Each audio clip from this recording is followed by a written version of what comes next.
Remember searching SingleMuslim.com proudly sponsors Single Muslim Live.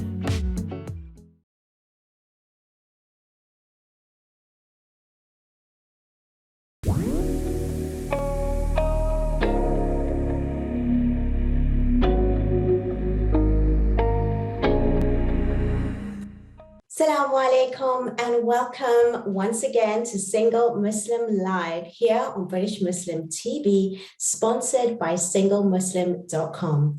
I'm Fahima Mohammed, your host and relationship coach.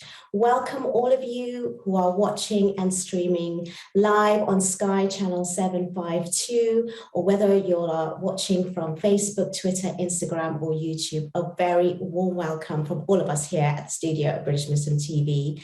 Thank you so much for joining us and supporting us, and also all your queries and questions. We really do appreciate it.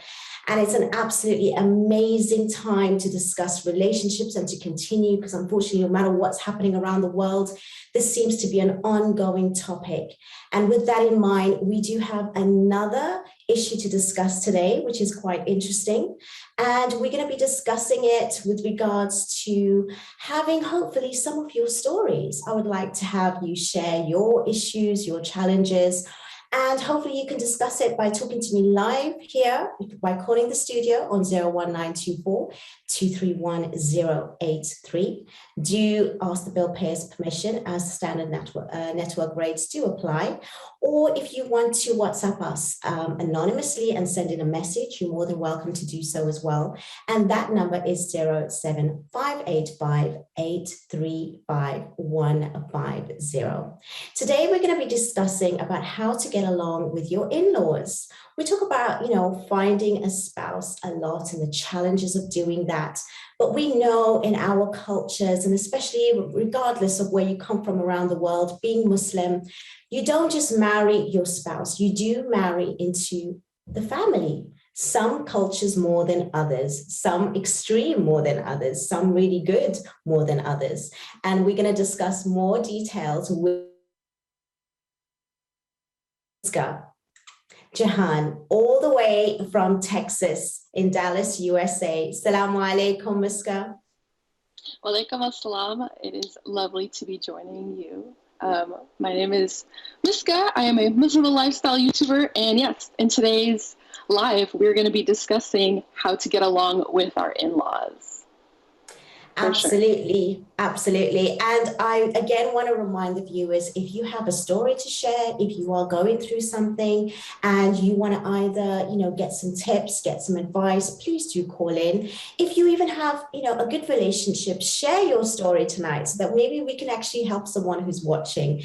Maybe we can hear some of your secrets. If not, we do have lots of questions for you tonight, Muska, and it's really important that we discuss this. It's a crucial topic. It's a really serious one as well. As I said before, that Muslims, especially when they get married, it's not just marrying the spouse, it's marrying into their family from both sides. The daughter-in-law into that family, as well as the son-in-law.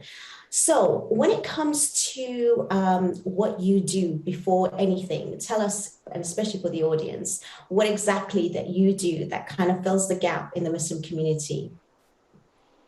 Yes, so I post on YouTube. I've been posting for over 6 years, and it's been lovely. I've been posting so many videos regarding everything that falls under the Muslimah lifestyle, and sometimes that is discussing topics such as marriage and how to handle everyday situations. So I'm just your average Muslimah who has gained experience over time. Alhamdulillah, I have been married for 4 years. I just had a baby, and I actually just moved out of my in-laws' house as well. So. Oh, congratulations. I didn't realize. Yes. Thank you so much for being with us with such a really challenging time, especially. And you've actually lived with your in-laws. A lot of us realize that, that is something which is also part of marriage, where it's expected in some cultures. How do you find that? If it's a challenge, even if it's not your situation, I'm sure you hear of stories. What are the challenges of living with your in-laws? You always have to make sure that you're putting your best foot forward. One of the lists of that advice that I'm going to be giving you is that you pretty much have to always act as if someone is watching. You have to be very diplomatic in the way you handle everything. You can't completely be like your raw self. You have to be, you have to present that best foot forward, because you don't know how it's going to be taken. There's differences culturally, language barriers, personality differences. There's a whole lot of things that can potentially go wrong. So, yes. No, definitely. I hear you. It's quite difficult just, marrying somebody that you barely know, or even if you do know, when you live with somebody, it's so different. But then when you move into an entire family, like you said, there's so many different personalities. There's lots of people that are either watching you or getting used to you, and you getting used to them. And as we know in our Muslim community as well, it's usually the women, the new female spouse that will move into the family of their husband. So it is more challenging because they are taken out of their home and they are gone into a new home. Now, let's be real. And I want to also address some of the issues that comes to me a lot of the times here on the platform. We hear a lot of stories. Unfortunately, there are extreme cases, and people do have these stories, which are real. These are real scenarios. So there are extreme cases where when the daughter-in-law moves in to their in-laws' house, and sometimes they are actually taken advantage of. They are actually made to do more than what they used to. How would you deal with something like that? Let's see. My advice is that, before even the wife and husband get married, it's very important that they vocalize what their expectations are. And it's important that they have the discussion with their potential in-laws on, how much help do they expect around the house? Pretty much all the aspects of marriage that the potential spouses have discussed. So whether or not they want, 1 kid, 2 kids, 3 kids, all these expectations, it's just so much better when you discuss them before you get married. And it's also in your best interest to know your rights Islamically as well. Oh my gosh, that is so true. I'm glad you said that, because a lot of us, it doesn't really matter which socioeconomic background you come from, how religious, so-called religious families you come from. There's always issues to a certain extent if people are not adhering to their Islamic rights.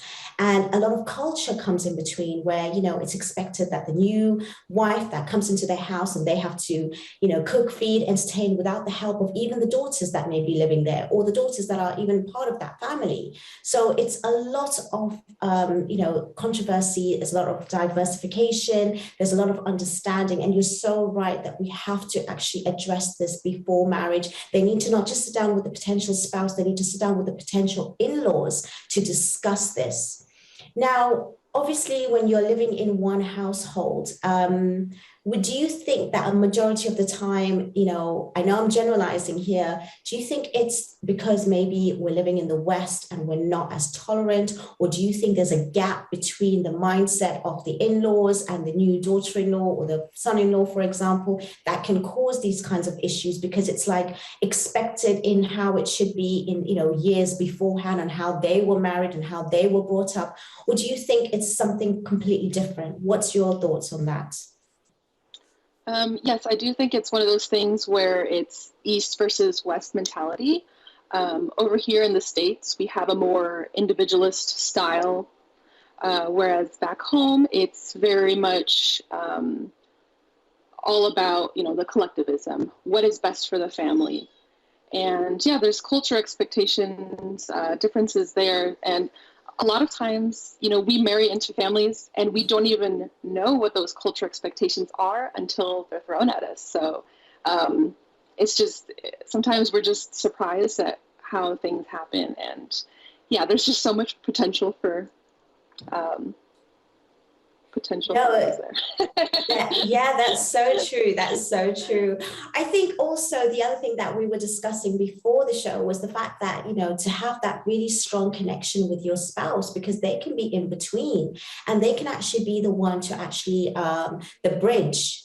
So what's your ideas around that, about building that spouse relationship as well? Because they can be in between their own parents and their new spouse. And, there's so much, of lots of, basically lots of pressure on the actual spouse themselves to think that, which way do I turn? I've got my mother on one side, I've got my wife on one side. Which way do I turn? What do I do? Especially if they have a difference of opinion, if they have a difference of looking at certain things, and, one wakes up late and they have an issue with that and they think that they're lazy. How is it that we need to sort of move forward where these kind of bickering, even as little or extreme, does not happen, to actually have that sort of like, sanctuary in your new home with your new spouse and their family?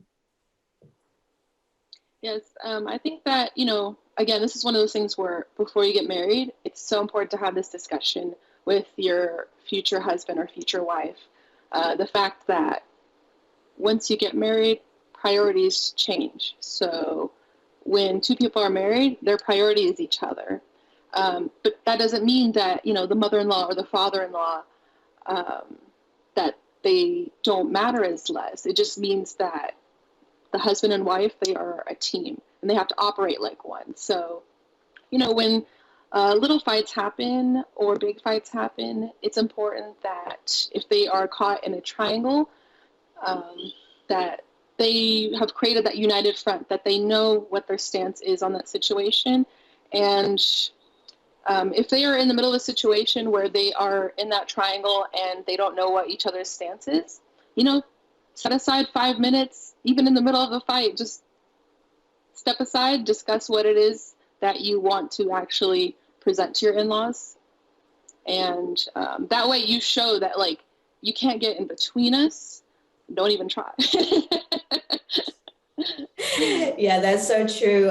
It is so testing when you're actually getting married, when you're actually with somebody that is brand new. And then on top of that, you have to actually also try and have a good relationship with the in-laws, especially if you're going to be living with them. Now, these stories, I'm sure everyone can relate to, whether they are going through it themselves or they know of somebody, whether it's in their household or wherever it may be. And if you want to share your story, please do stay tuned. And we've got more questions for Muska, as well as if you wanted to call in, you're more than welcome to do so. And we are here in a few moments, hopefully taking some calls, and I'll be reading out some of your messages that has already been coming through so far. And we will discuss more on this topic. And inshallah, we'll see you in a few moments. Please do stay with us and we will see you shortly. Take care. Assalamu alaikum.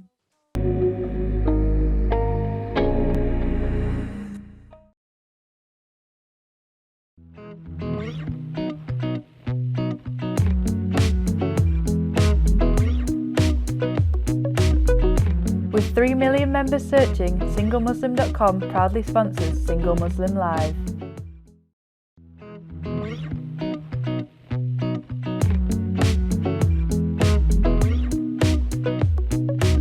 With 3 million members searching, SingleMuslim.com proudly sponsors Single Muslim Live.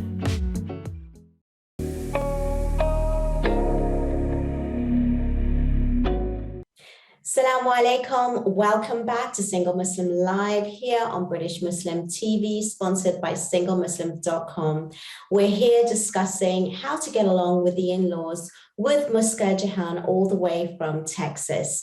And it's quite interesting that we always feel that there's always a negative story. And I do want you to take this serious, the fact that, this show is here with real scenarios and case studies. And we are only addressing topics that you have asked to actually put forward. And inshallah, whoever's, put that in, do call in. Or if you wanted to share your story tonight, tell us what you're going through, you can do so anonymously on the WhatsApp message, or you can call in live in the studio. The numbers are at the bottom of your screen.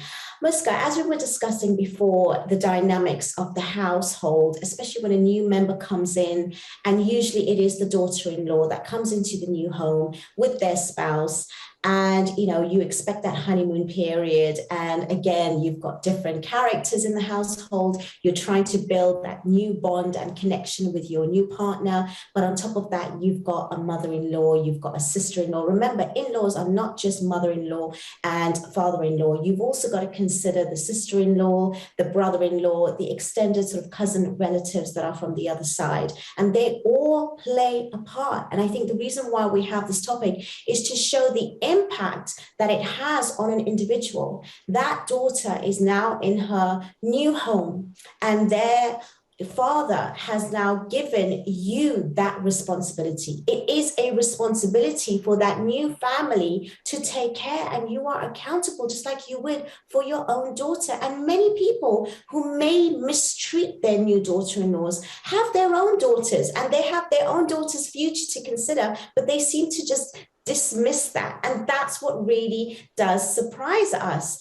So when it comes to these extreme sort of cases, which I also want to remind the viewers that maybe we might be, touching territory that may be affecting you and having an impact on you, which is quite negative. And if you do need that support, please do contact us on BritishMuslim.tv/support, because this is your well-being at the end of the day. And a lot of cases has risen where they are not happy staying at home, and especially when they're newly married and they love their partner, but unfortunately it's their in-laws that are causing a rift, or they're meddling. Right. So now let's get to the next question. When it comes to the in-laws, being involved in your decision-making, how, I know you can have all these conversations, but when you're living together and say, for example, you do the dishes one way, or you wake up at a certain time, or you do something else, like how can a new daughter-in-law, for example, come into that household and actually be comfortable and free? Is that even a possibility, or does it actually take a lot of time? Let's see. I think, especially when they are your new in-laws and you don't really have that much experience with them, you don't know what they're really, really like, it's important to have, a little bit of your guard up and just present yourself in a slightly, formal way. So that way you can kind of study them and they can kind of study you, and you guys, get more comfortable with each other. And then you can figure out how and where, in which ways you can be more comfortable. So when it comes to, let's see, I think the first thing you can do is also to make both sides more comfortable is exchange gifts. I think gift exchanging is not only is it recommended by the Prophet, peace be upon him, it is a great way to show your respect and your intention for the relationship and your marriage as well. Yeah, that is a really good idea. And that is good to actually put your best foot forward, like you said. And of course, to be kind and generous and exchange gifts and things like that. But I'm going to be tough on you now, Muska, and I'm going to say this because at the end of the day, we got to be real on this show, and we address some real issues here. As much as you can do all of that, you can find, for example, a jealous sister-in-law or a jealous mother-in-law because, they've had that relationship with their son from the time he was born. And now all of a sudden you've come in and he's showing you love, which to a certain extent we can understand, right? But at the same time, they're not allowing that space for them to grow. And they're constantly saying things and doing things, which makes now, for example, that husband go to his wife and complain and say, you know what, my mom's not happy with this, or my mom's, my sister's not happy with the way you did this, that, and the other. These are real scenarios. I am not making this up. Unfortunately, it is really one of the things. We've even had a message on Facebook saying, are there even any success stories? So it just goes to show that there are more negative, unfortunately. We don't have the statistics, but there are more negative stories out there than there are actually positive ones. And believe me, if there is any positive ones, I would love for you to share it because we would love to hear your story as well as the ones that are challenging. So at the end of the day, what does it take for an individual, that mother, for example, that father-in-law, that sister, to actually realize that what they are doing is impacting not just that new daughter-in-law, but actually their son, for example? How do you put that forward to somebody? I mean, should they have, regular family meetings? Should that son even confront his actual parents? As much as we know the rights, there is a real sort of like, it's a difficulty to actually even approach your own parents about your new spouse. How would you suggest that, someone go about something like this? Yes, for sure. I think that parents of their married children, they need to have some degree of self-awareness. They need to understand that their actions can very much affect the status of their children's marriage. So it does take that. But, sometimes parents, they don't have that self-awareness. Their jealousy takes over. They love to gossip. They love to break down someone's confidence, self-esteem. And especially when these cases happen, it's important that the husband, he has to, both the husband and the wife, they need to be like water. If you were like water, it doesn't matter how many times someone tries to start a fire, there's no fire. So it's important not to be reactionary, to try and stay objective and stay calm.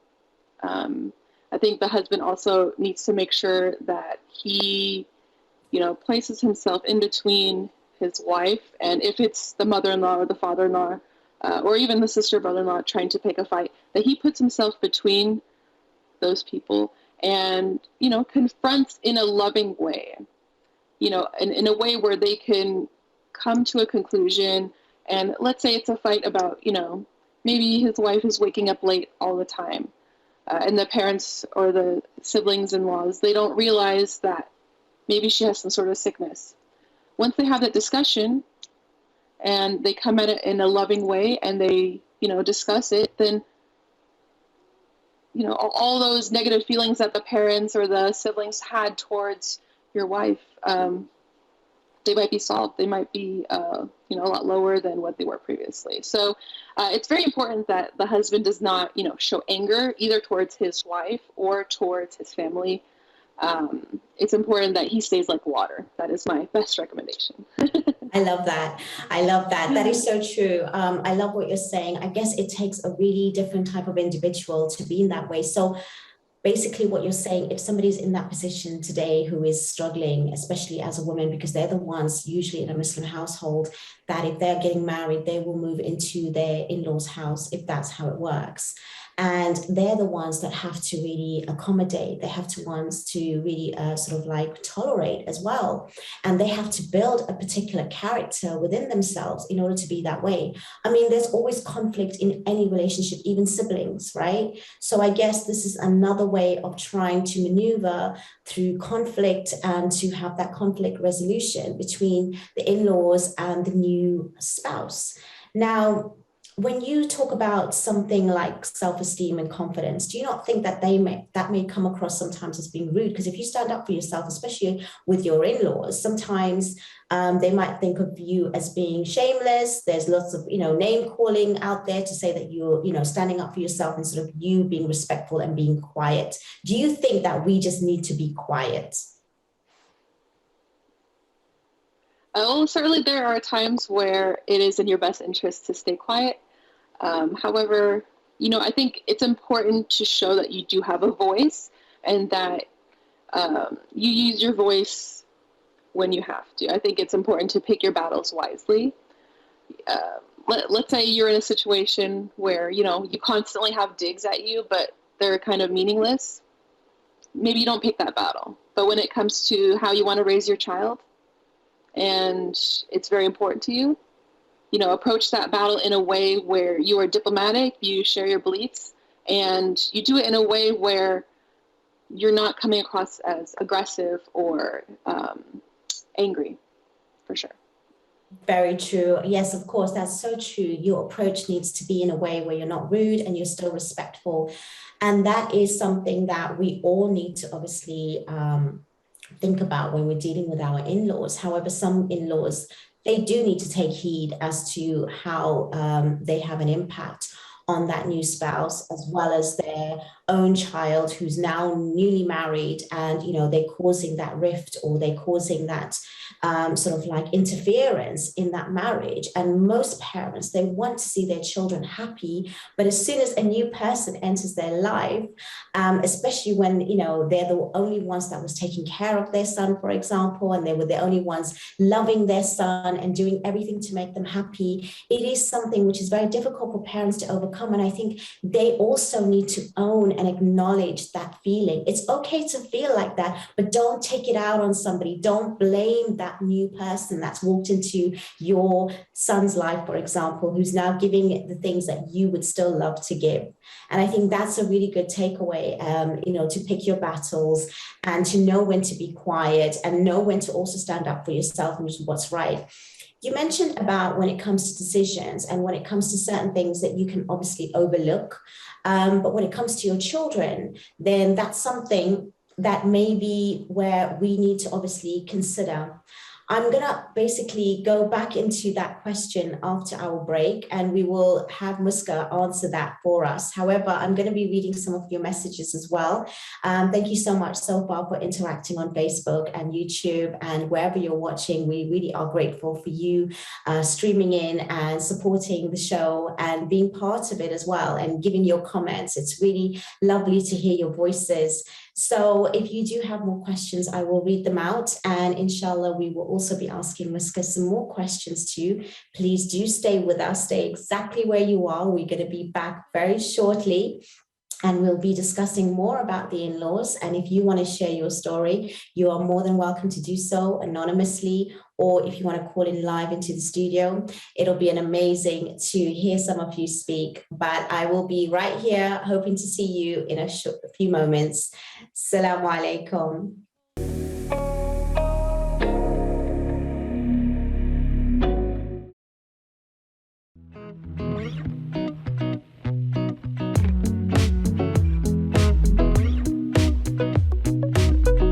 With 3 million members searching, SingleMuslim.com proudly sponsors Single Muslim Live.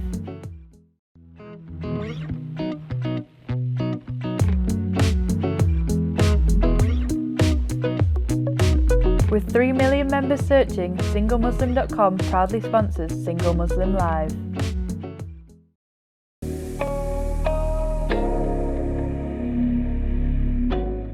Welcome back. Assalamu alaikum. We're here, Single Muslim Live on British Muslim TV, sponsored by SingleMuslim.com, discussing how to get along with the in-laws, a really hot topic, which a lot of us are quite familiar with. Sometimes we just brush it under the carpet, or we think it's part of life, or just as how culture expects us to just, have, relationships which are really challenging.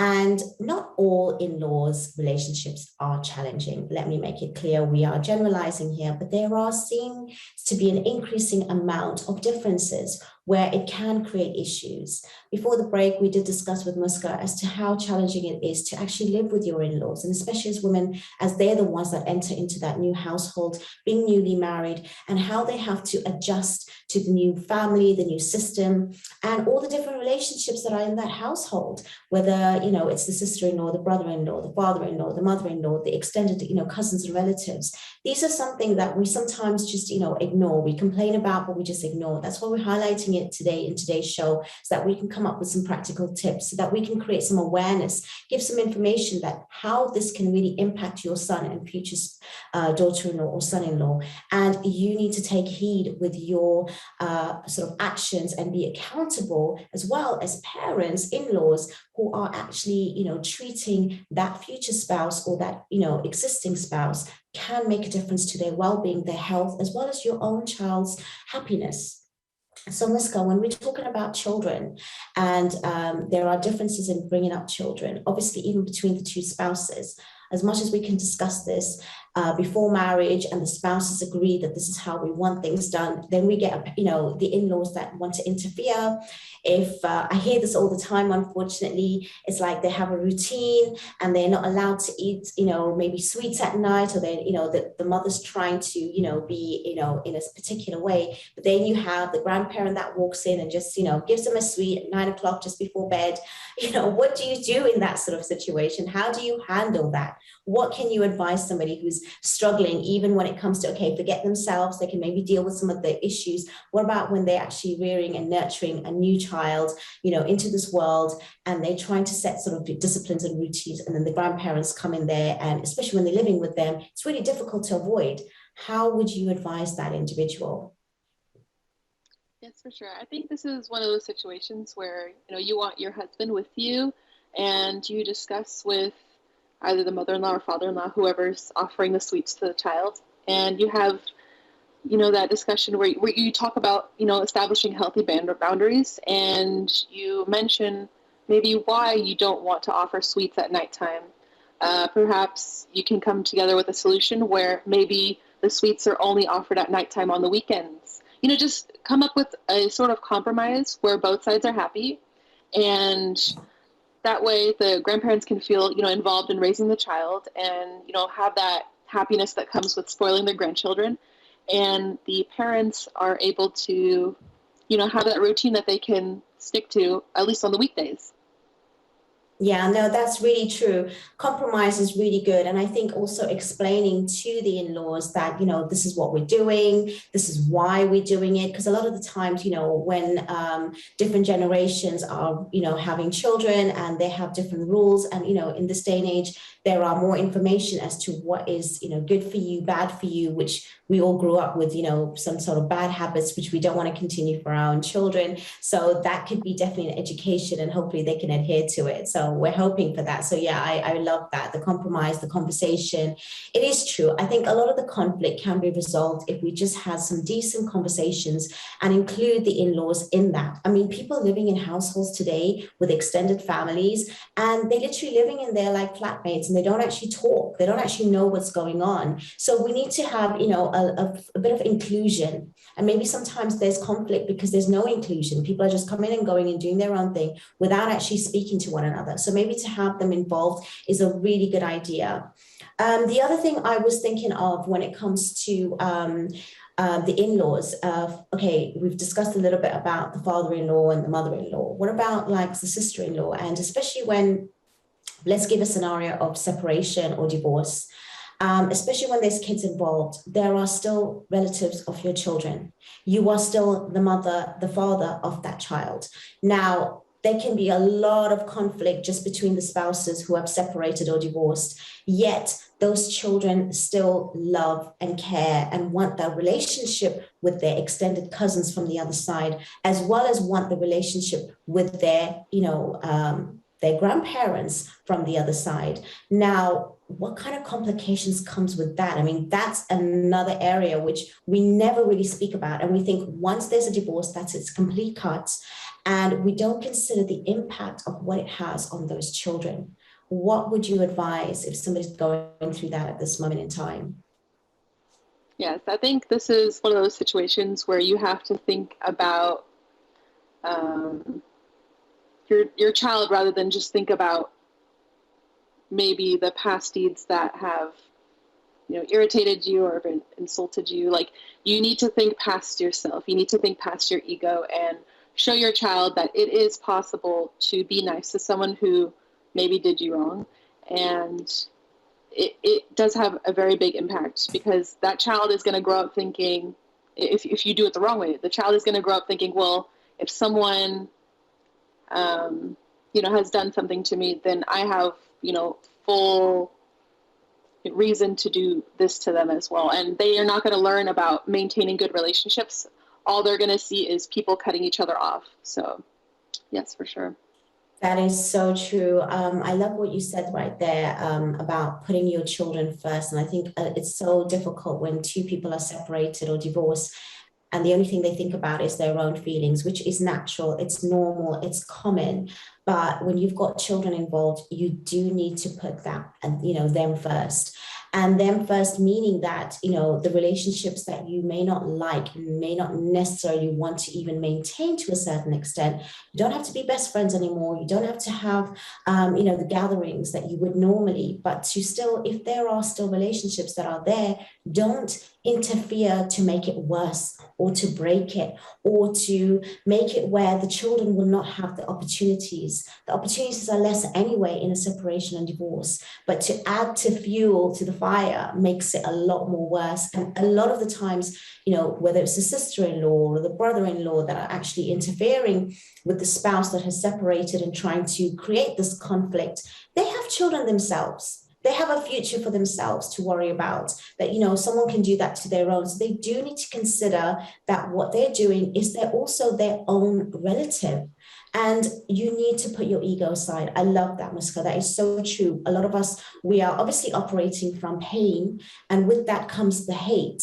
So when we are hating, it does mean that we are painful. So it will take time. I'm not saying it's going to happen automatically where you're going to continue being, loving to your in-laws or your extended in-laws and families. But if you have iman, if you have faith, if you're God conscious, and if you are considering your children and you are also responsible and knowing that you're going to be accountable, then you will make better choices and decisions that's going to impact that family, because it is still a family and it's still part of your family. It's really, really important that we understand this.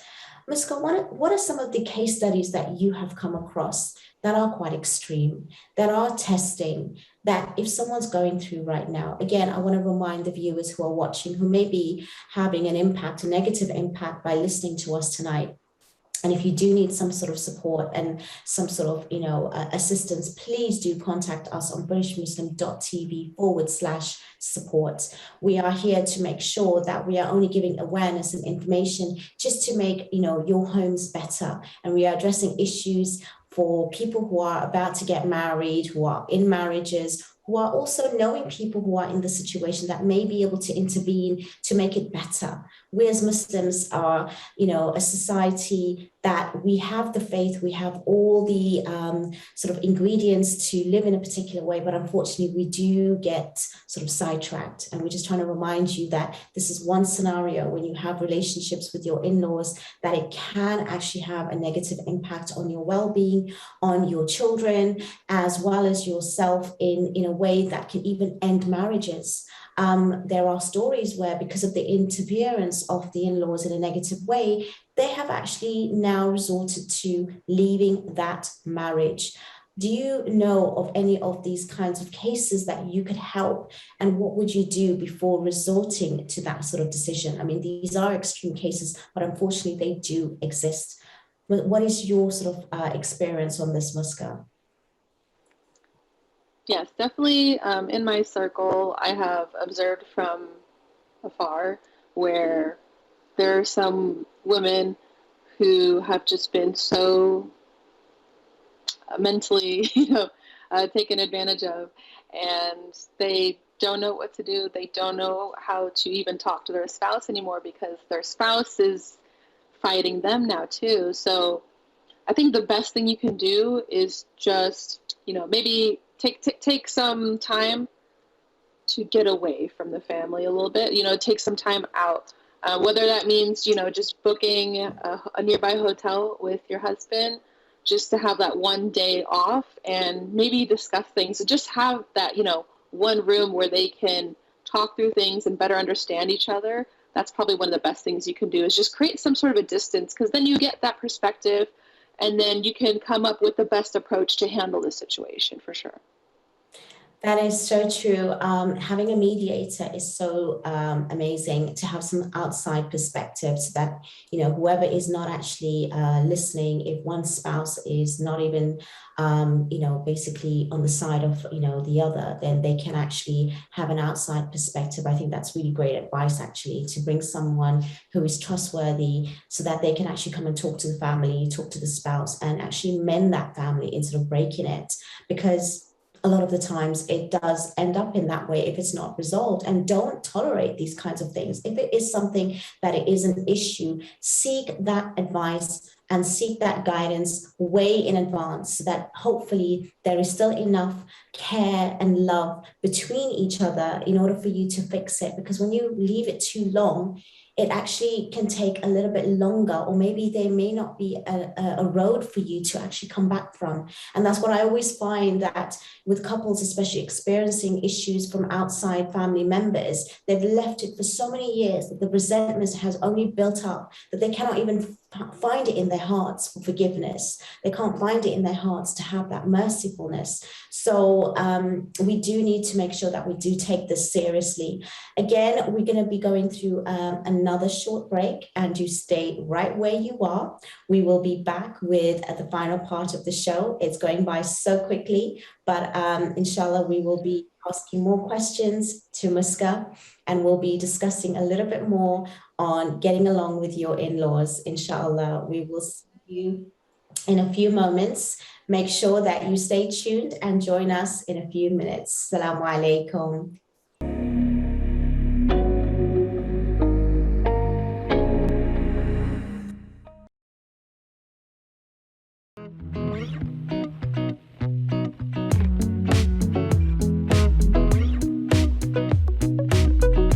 With 3 million members searching, SingleMuslim.com proudly sponsors Single Muslim Live.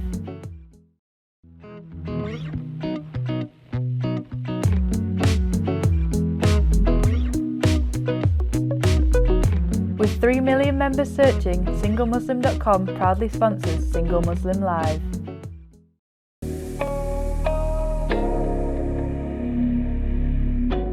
Assalamu alaikum. Welcome back to Single Muslim Live, the final part of this episode for tonight. And again, it's gone by so quickly, and it's an absolutely amazing discussion here with Muska all the way from Texas.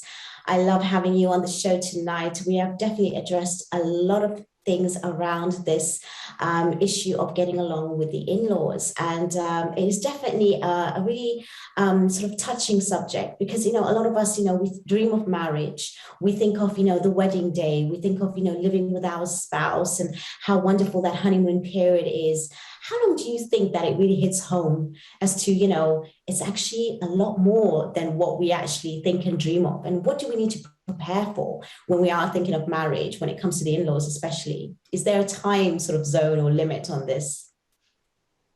I mean, a lot of times people encounter the issues right when they're actually planning their weddings. There's cultural differences, there's different expectations. One side has a budget, one side doesn't have a budget.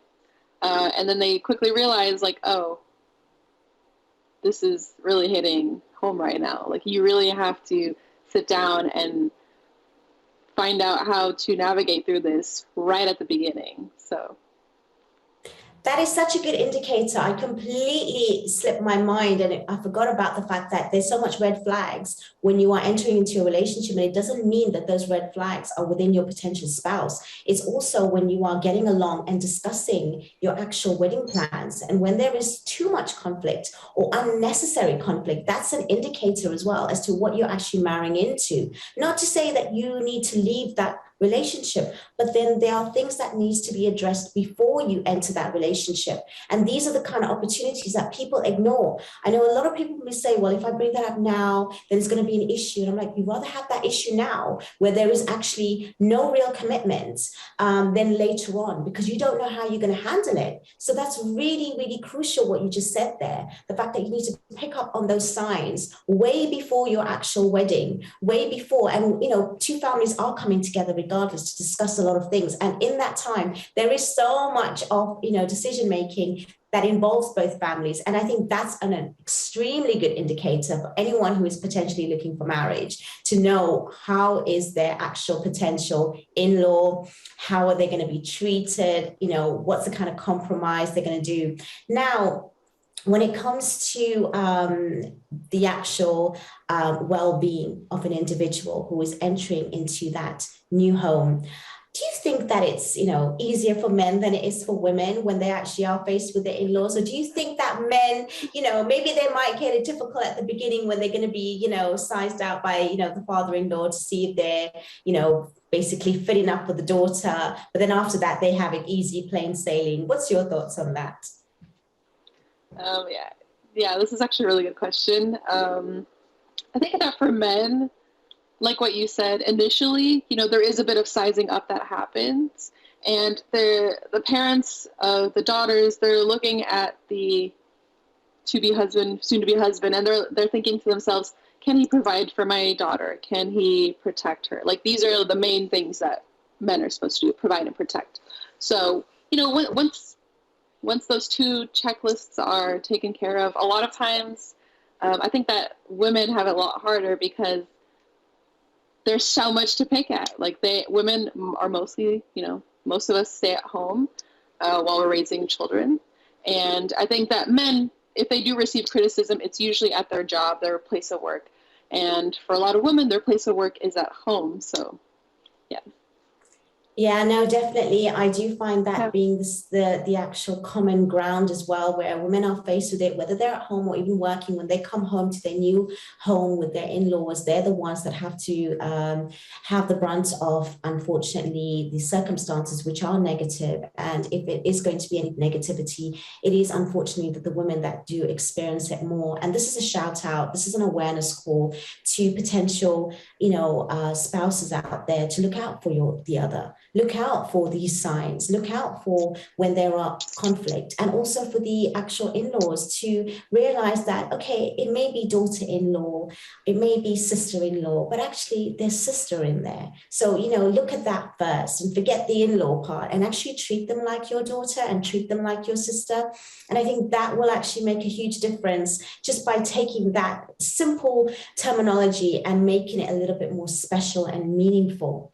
Now, there are characters out there that you have to be nowadays in order to, be strong enough to take on the role of a wife, but also a role of a daughter-in-law, a sister-in-law, a brother-in-law, whatever it may be, because, the brothers do sometimes have it bad too. Okay, let's just be fair and real about it. What kind of personality and characteristics do we need to build within ourselves when we are entering into a marriage, not just to be a potential wife or husband, but to be that in-law, that daughter-in-law, that son-in-law? What would be the certain things that you would advise an individual to be? Let's see. I'd say one thing is to have confidence. You're going to have differences in opinion, and it's important that you are confident as these situations come. And it's also important to play the role of someone who wants peace. Like, you have to, sometimes there's situations where, you get your insult thrown at you. Someone is, doing so much, but you almost have to take yourself out of that situation and almost play your own mediator.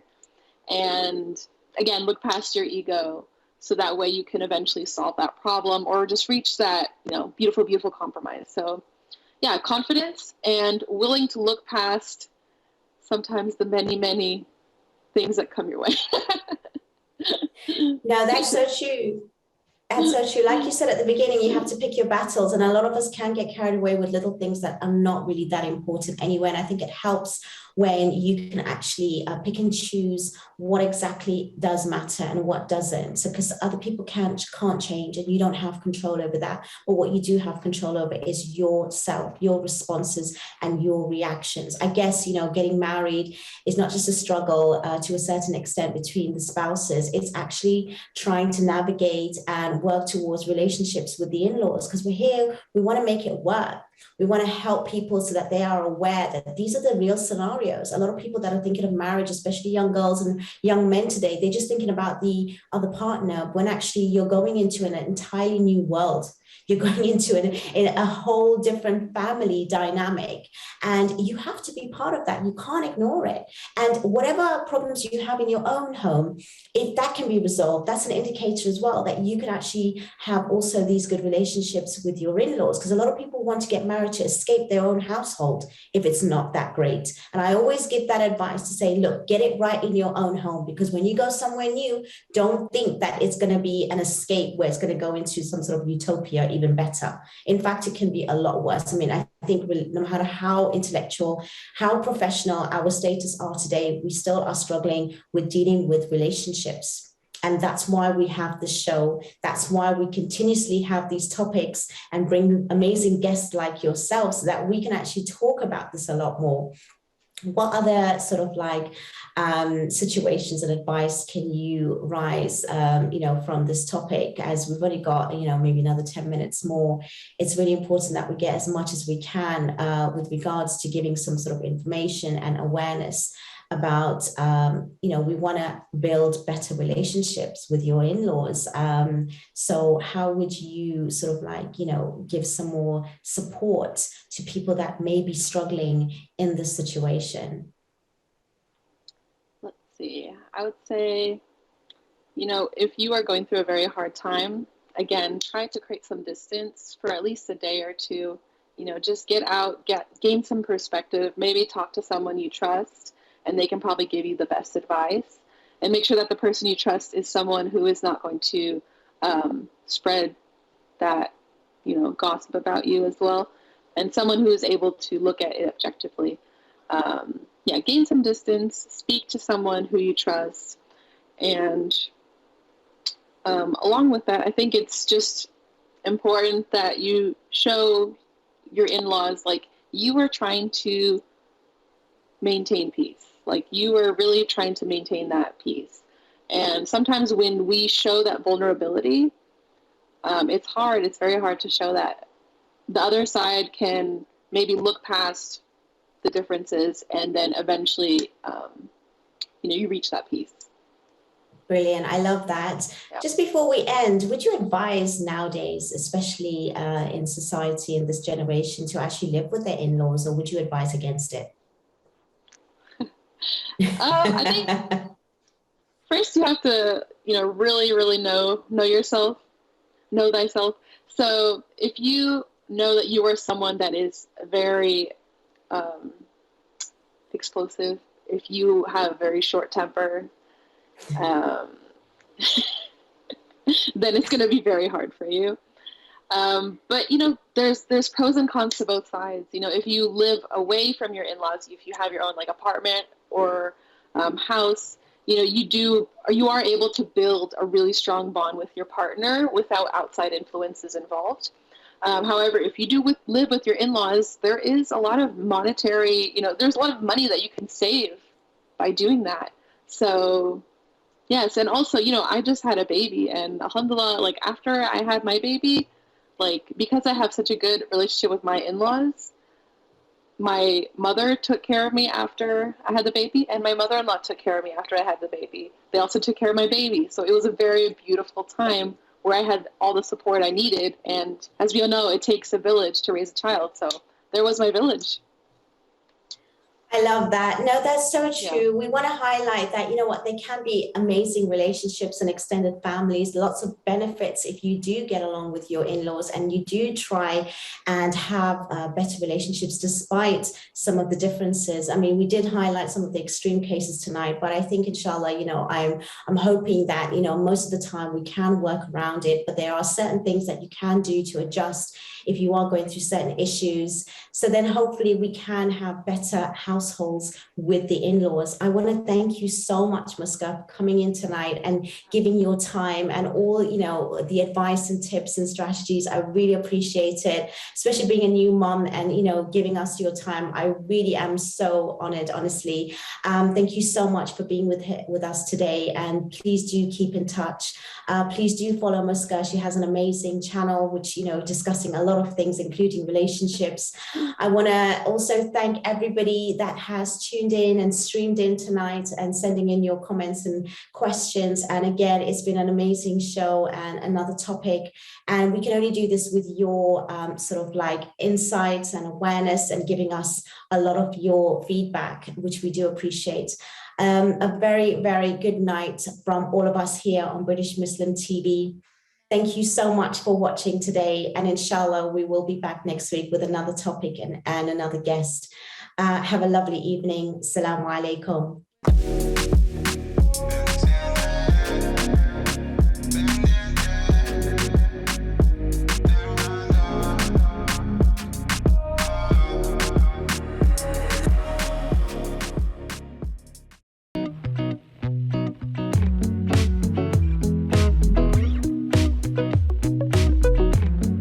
3 million members searching, SingleMuslim.com proudly sponsors Single Muslim Live.